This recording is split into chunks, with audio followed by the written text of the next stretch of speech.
Good evening. My name is Capri Taylor. Psalms 127 verse 3 states that truly children are a gift from the Lord. The fruit of the womb is a reward. If this is the case, then why is it that the United States has one of the highest abortion rates among other industrialized countries? Operation Rescue reported that 1.21 million abortions occur in the United States per year. Those are the lives of 1.21 children being torn away from them before they even get a chance to live it. In order to really develop an opinion about abortion, first you must have a general understanding of what abortion is. It is the intentional termination of a pregnancy. In most states, an abortion can legally occur within the first 12 weeks of pregnancy.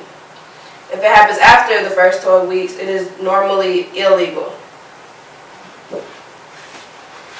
In 2010, the CDC reported that 37.8 abortions occurred at or before 6 weeks of pregnancy, 19.3 occurred at 7 weeks, 14.6 occurred at 8 weeks, 9.8 occurred at 9 weeks, 6.7 occurred at 10 weeks, and 5.1 occurred at 11 weeks. From a legal standpoint, the fetus is just a group of cells. But if this is true, why is it that only 18 days after conception, that group of cells develops a heartbeat? And within 5 weeks, that group of cells has a noticeable heartbeat on ultrasound scans. I can remember going to the doctors for my first exam after finding out I was pregnant. And the most exciting part for me was hearing and seeing my son's heartbeat on the screen. It's what made reality set in that I was becoming a mother, and it's what let me know that there was a living child growing inside of my stomach. Pro-Life America reports that 42 days after conception, that group of cells develops noticeable brain waves. And within 8 to 9 weeks, that same group of cells also develops a fingerprint. Now, we all know that no two people have the same fingerprint. It is what defines us as an individual and also as a human being. So, why is it that it can define us as a human being, but not an unborn child, and they're still considered just a group of cells?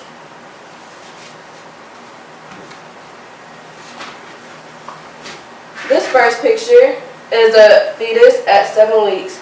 It is around the time that you can first begin to notice the heartbeat and hear it if you get an ultrasound done. This is a picture of a fetus at 10 weeks. You can see the head form, the earbuds beginning to form, the arm and legs beginning to form, and the body.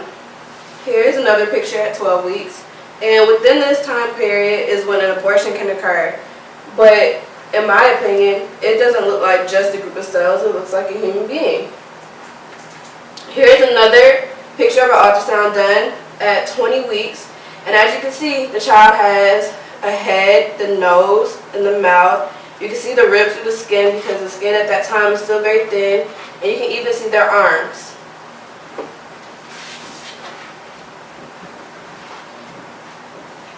Another legal standpoint on abortion is women's rights. Do women own the right to their body? Now, living in the United States, we all have natural rights. The United States is known as the land of the free. So natural rights are basically those given to people at birth or at the time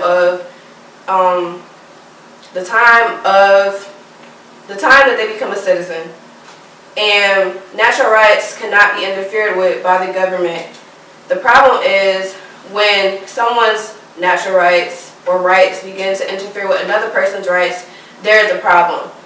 So why is it that a woman has the right to her own body, but those rights don't interfere with the rights of an unborn baby? When a woman can speak out against what she does and doesn't want, but an unborn child cannot, and therefore doesn't have any rights.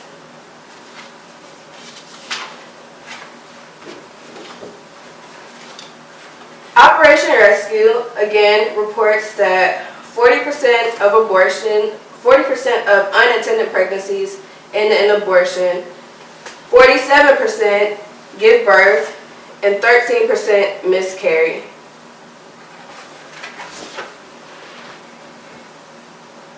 We live in a day and age where there are so many resources available for women who have unexpected or unintentional pregnancies. There are government agencies like Women, Infant, Child, better known as WIC, and things like food stamps and welfare that can help a woman financially with the burden of an unintentional or unplanned pregnancy.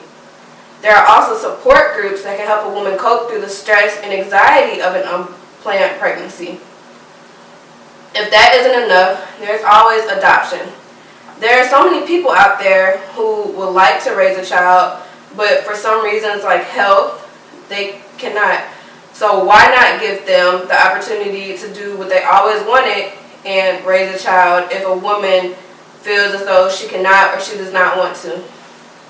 And even if that isn't enough, there is always preventative measures to make sure that the pregnancy doesn't happen in the first place.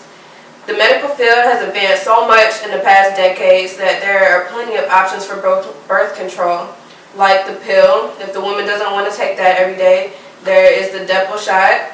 If she's worried about gaining weight because of that shot, there is an IUD or a patch that they can implant into the woman's skin. It is just important for us to become educated on the other sources that can help a woman besides abortion through an unplanned pregnancy. If a woman becomes educated on the choices and options that she has, then we can lower the rate of abortions in America, and the United States will no longer be the #1 abortion country among industrialized countries. So education is the best thing that we can do, and thank you for allowing me to share with you my opinions and thoughts on abortion.